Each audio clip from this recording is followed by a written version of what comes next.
নমস্কার। ব্যবসা নিয়ে আমি এর আগেও অনেক টিপস করেছি, আজও আবার একটা দুর্দান্ত টিপস বলি। ভালো কর্পূর নেবেন, ভীমসেনি কর্পূর হলে ভালো হয়। একটা পাত্রের মধ্যে একটু কর্পূর আর রলি রলি দশকর্মার দোকানে কিনতে পাবেন, প্যাকেটে করা পাওয়া যায়, লুজও পাওয়া যায়, সিঁদুরের মতো দেখতে। সেই কর্পূরটা রলির সাথে জ্বালিয়ে দিন। জ্বালিয়ে দেওয়ার পরে পুরো কালো হয়ে যাবে।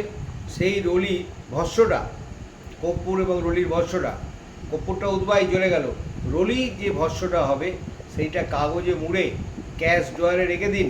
যারা ব্যবসা করেন না, মানি ফ্লোর জন্যে অল্প পরিমাণ মুড়ে তাদের পার্সে, মানি পার্সে রেখে দিন। সর্বদা মা লক্ষ্মী বিরাজ করবে। এখানেও দেখুন, শুক্র কর্পূরকে ইন্ডিকেট করছে, চন্দ্রকে ইন্ডিকেট করছে, রলি বৃহস্পতিকে ইন্ডিকেট করছে। তাহলে বৃহস্পতি, চন্দ্র, শুক্র তিনটে গ্রহ একসাথে অ্যাক্টিভেট হয়ে গেল। আর্থিক সমৃদ্ধি, আর্থিক তাঙ্গি হবেই হবে।